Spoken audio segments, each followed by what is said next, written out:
Bonjour, donc aujourd'hui on va corriger l'exercice 14, page 212 de votre livre.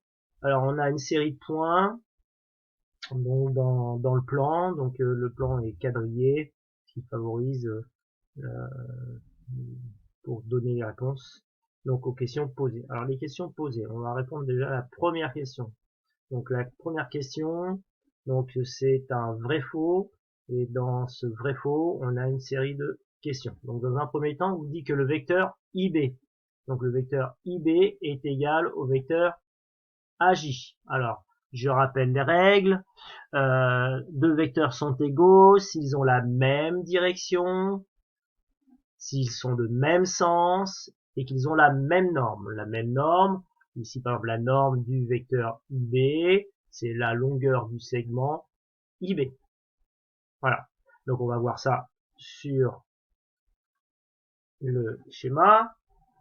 Alors, on a dit donc IB égale AJ. Alors moi je vais tracer les vecteurs. Donc avec GeoGebra, pour tracer un vecteur, on va chercher ici vecteur. Et je vais tracer le premier vecteur IB. Donc le vecteur IB, voilà, l'origine c'est I, l'extrémité c'est B. Donc si on regarde sa direction elle est donnée ici, on descend de 2 carreaux et on va vers la gauche d'un carreau. Ça nous donne la direction, ça s'apparente à ce qu'on appelle le quotient directeur. Donc on vous dit le vecteur IB est égal au vecteur AJ. Alors je vais tracer le vecteur AJ, donc origine A, extrémité J. On s'aperçoit que pour tracer le vecteur J, on a descendu de 2 carreaux et ensuite on est allé vers la gauche de 1 carreau. Donc c'est exactement la même direction que celui du vecteur IB. Le sens est le même. Donc on va de la droite vers la gauche en descendant. Ici de la droite vers la gauche en descendant. Et la norme, la longueur du segment AJ est le même que celui du vecteur IB. On voit bien, si on avait un compas, on pourrait très bien reporter cette longueur là. Ici on aurait exactement la même longueur. Donc pour la première réponse, la réponse est vraie. Les deux vecteurs sont égaux parce qu'ils ont la même direction, le même sens et la même norme. Donc dans un vrai-faux, il faut s'habituer à toujours justifier parce qu'on a une chance sur deux de dire vrai ou faux. Donc toujours justifier. Donc ici, le vecteur IB est égal au vecteur AJ, donc c'est vrai, car, bon, j'ai fait une petite faute là, car les deux vecteurs ont la même direction, le même sens et la même norme.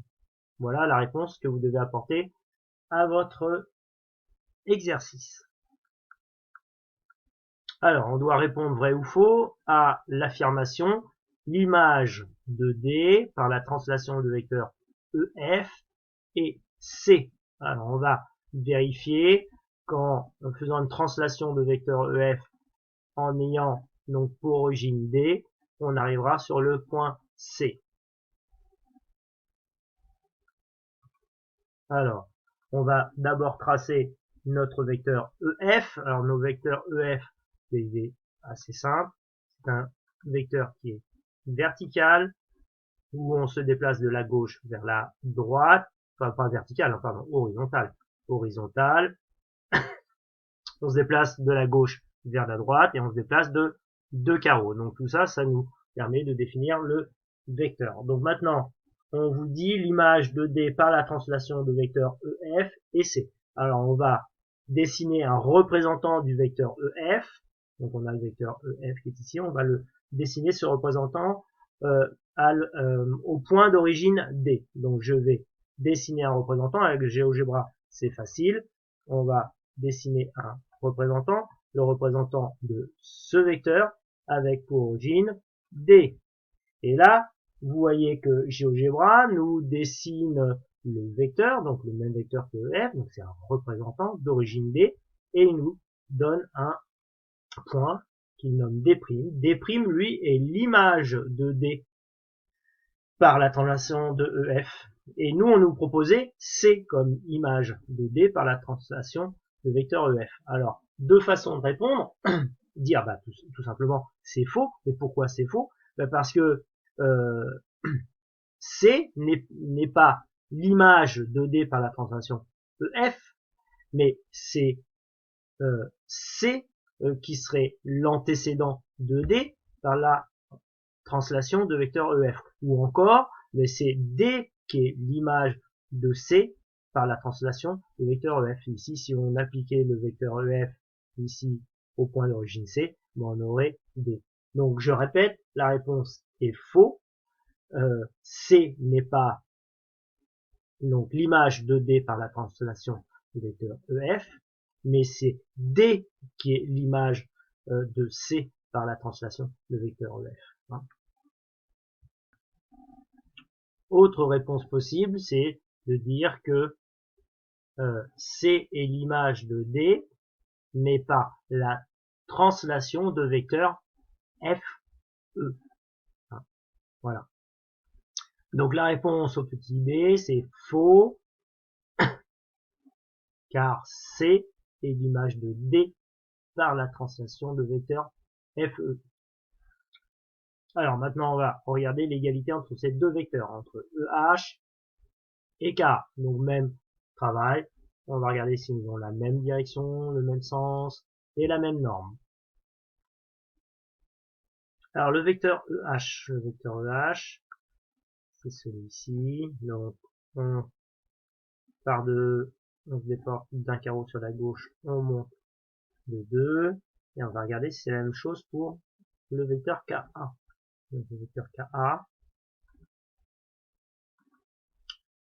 Alors, les deux vecteurs, donc ce vecteur-là et ce vecteur-là, ont la même direction. Ont la même direction parce que la droite qui les supporte, alors si on dessine une droite, la droite qui les supporte, voilà.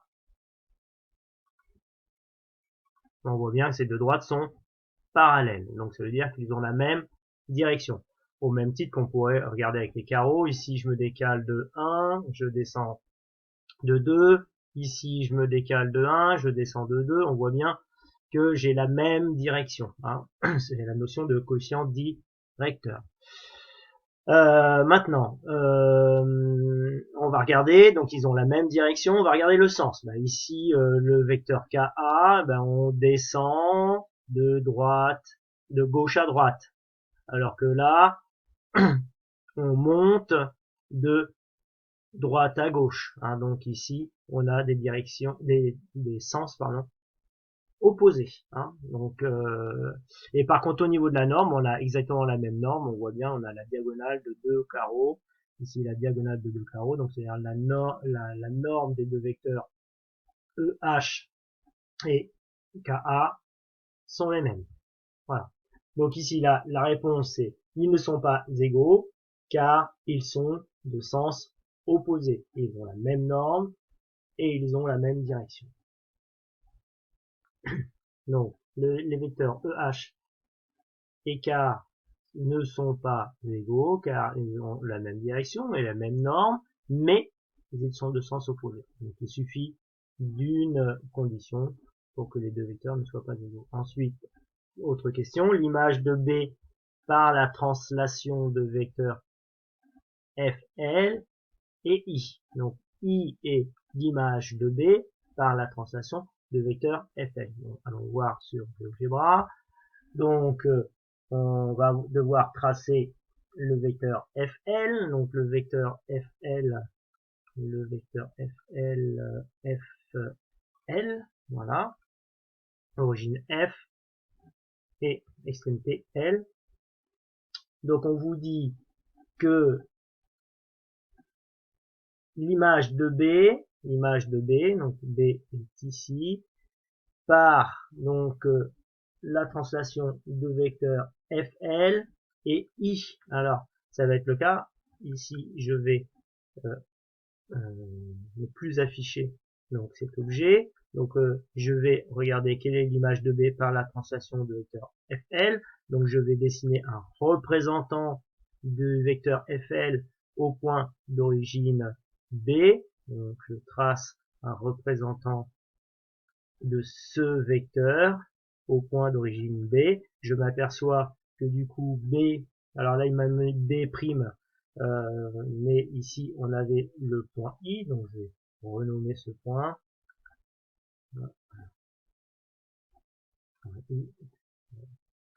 C'est B que je veux. Bon, je vais avoir du mal. Ici on avait le point I, hein, donc je le ferai ultérieurement. Donc oui, donc on peut dire que le point I qui était ici, donc le point I, pardon, le point I qui était ici, est bien l'image de B par la translation de vecteur Fl. Voilà. Donc là, la réponse est vraie. Alors comment justifier la réponse? Ben, moi j'ai mis que c'était vrai, car l'extrémité du représentant du vecteur Fl d'origine B est bien le point I. Hein, quand on a tracé donc le représentant de Fl au point d'origine B, on a bien trouvé le point I. Voilà. Celui-là, on va le dégager, mais bon, j'y arrive. Voilà, donc on va répondre aux autres questions. Donc encore des égalités de vecteurs. On va vérifier qu'à chaque fois, donc les vecteurs ont la même direction, le même sens et la même norme. Alors le vecteur FG, alors le vecteur FG serait égal au vecteur FL. Bon, on voit bien en les traçant que ces deux vecteurs-là, ils ont la même norme, hein, même la longueur du segment FG est égale à la longueur du segment FL. Hein. Par contre, ils n'ont pas la même direction, hein, les droites qui les supportent ne sont pas parallèles, elles sont même séquentes au point F.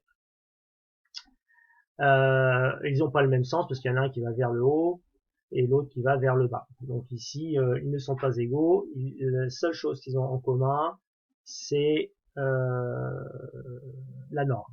Voilà, le reste est différent.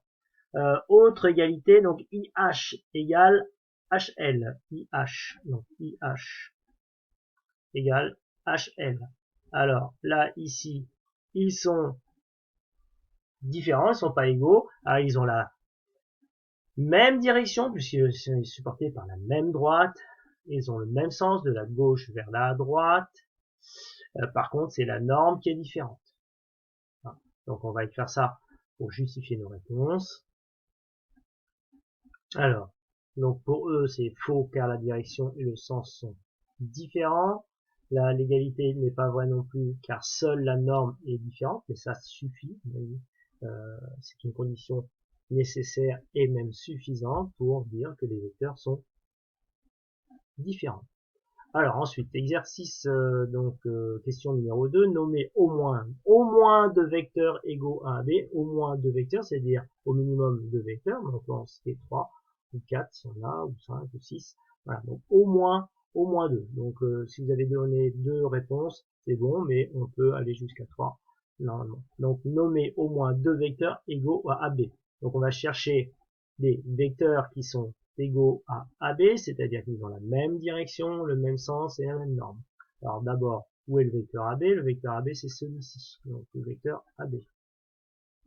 Voilà, donc c'est un vecteur qui est horizontal, qui est du sens de la gauche vers la droite et dont la norme est de 2 carreaux.